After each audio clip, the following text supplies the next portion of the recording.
the bougainvillea resprouting from the ground after a hard freeze. It grows all the way back and it starts over from the ground every year.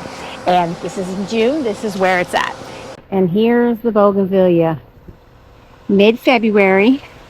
I haven't cut back any of these sprouts from last year yet. But what I can show you is right now, that's how it starts back every year. That's where the growth comes from. So we'll keep an eye on that. You can see the pace that it takes for this bougainvillea and the new sprouts to come up and cover the arch again. It is the month of May, and this is an update on my butchered bougainvillea. I wanted to clarify that this bougainvillea, no matter what or how it was trimmed, any stems that were cut off last year when my husband butchered it were not going to come back and bloom last year, because in this region, which is zone 9A and zone 9B, bougainvillea starts over from the ground every year. It does not survive a freeze. Every year I'm starting over from the ground. And so that's the phase that I'm at now. I would still be in the same situation right here in May, regardless of how the blooms were cut last year. So I did want to clarify that. What I wanted to show and update today is where this bougainvillea is at now. Normally late winter, right after all the freezes are done and the temperatures just start to warm up enough to work outside again, I like to come and remove all this thorny overgrowth, and I haven't done that. And now I'm kind of in a situation where I have the new growth emerging from the ground and the old thorny overgrowth up there, and that it makes it more high maintenance to deal with both of these at once than if I would have had removed all these thorns. This is what you need to plan for, and there's a lot of people who don't want to deal with the dieback, but I'm going to tell you right now, if this bougainvillea was in the ground and never died back, the maintenance would be insane, because one year we didn't get a freeze and I almost wanted to kill it off and never have it again because of the maintenance involved. And I decided from that point on, if we don't have a freeze, I would cut it back to the ground anyway, because the idea behind some people who wanting to cover it or keep it alive or have it in the pot so they can bring it in, I personally think that's more hassle than it's worth. The bougainvillea, this bougainvillea specifically, is very happy where it is in the ground, and I just want this arch covered. I don't want my neighbor's fence covered, and I don't want thorns in my other plants. It's such a hazard to deal with because these thorns get like 2 to 3 inches long. I really like it contained and isolated to the area that I want it to be in. I don't want it getting out of control. So don't be disappointed in letting it die back every year, because I will say in the long run, it comes back with a bigger bang when it gets to go on vacation, and the maintenance is much more manageable when it's starting over every year. So even if it didn't die back, I learned my lesson from that years and years ago that I'm not up for that type of maintenance, and I do not intervene whatsoever over the winter to protect the roots or protect the plant life at all. The only thing that I do is make sure there's a good layer of mulch. I'm really hating myself right now for not getting to those. So let me just show you. Here's the archway that I have it on. And then right here where the bougainvillea is resprouting from the ground. And this is old wood that I've left here to kind of help me, create guidance as needed. But I'm not sure if I'm going to keep it all this year yet. I haven't decided. This piece of wood is from last year's growth right here. And if I follow it all the way down to the ground, right there, you'll see the sprout for this year came off of that. So my goal here is to encourage more upright growth. I'm going to start taking off the leaves that are down low, and you can see the size of some of these thorns. So I got to be really careful, because under or over every leaf is one of these thorns. And then I also take it one step further and I cut them off, just because, so I can get in there and get closer as more sprouts come out, and seeing them doesn't hurt either, because it's such a dangerous thorn. I mean, look at this relative to my hand, how big that is. So and then once they turn woody, it's insane. Like right now they're a little flexible, but when it turns woody, it's so dangerous. So that is the main reason why I don't want this plant to survive a winter. At least, that's how I look at it. Just going to kind of show how I guide these stems, I'm putting them behind last year's growth, so they're going to be leaning more towards the arch. And as I do that, I am clipping off, not removing all the leaves, because these can turn into more runners that'll put out blooms later, but I am removing the leaves down low so I can see where everything is, and the thorns down low for sure.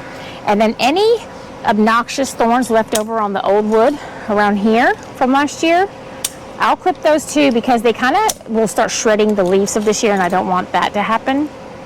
So I kind of go in and just trim up and remove any old thorns. Fully decided if I'm going to keep all of this old wood here or not to help guide it. I'll know when more starts happening as it goes. But we're just getting into the beginning of May. And, you know, I don't do any fertilizing. I do nothing. I let this plant do what it wants to do. The closest sprinkler is about 20 feet away, and it's really a shrub sprinkler that does the row of hedges right there along that part of the house. So, oh, here's another thorn that I almost forgot. This one. There. And then here's one. I'm going to go ahead and remove that. So here's the Bougainvillea has already leafed out into several branches. I want to say there's maybe 3 main branches. And my goal is to fan them out, because the more sunlight they get, the faster they'll grow, and make sure that the direction I'm guiding them is over the top part of the arch. Like right here, how this one's coming into the arch, I don't want any of the strands growing into the arch where I walk. So what I'm going to do with it is I've got to carefully weave it back to the other side so it stays on the outside of the arch. And that is the goal, is to keep everything on the outside of the arch, because I need it as flat as possible so we can pass through the arch without running into a thorn. And for now, as I'm fanning it, I'm making sure all of these stems stay on the outside of the arch. And when these get around 5 feet tall or so, they're going to start becoming like lanky and wanting to flop over inside the arch. So I wait until these original sprouts or canes, whatever you want to call them. So here's where it started. And if you follow it up, there's like 1, 2, 3, 4 directional branching coming off of that one cane that's resprouted from the ground part. Because the flowers are going to come on the secondary branching, the lateral branching. These are leader branches, and it doesn't really bloom on leader branches. The only place that it might bloom on leader branches is the very end, but once it gets more mature and further into the growing season. But right now, it's not going to be making blooms anytime soon. So I'm not directing blooms. Right now, I'm directing the shape into something that's manageable for the long-term display that I want it to have. So about a week ago, I came out here with my little ladder, and I trimmed off all the thorns and cleaned up these branches. You can see here that I am on the ladder and trimming up the extra branches, and I'm cleaning up the thorns and just leaving the bare bones of what I want to have here. And just in a short period of time, this Bougainvillea has kind of shown her true colors when it starts heating up. Now, the nighttime temperatures just started getting into the 70s, and that is where it's a real game changer for this plant, I found.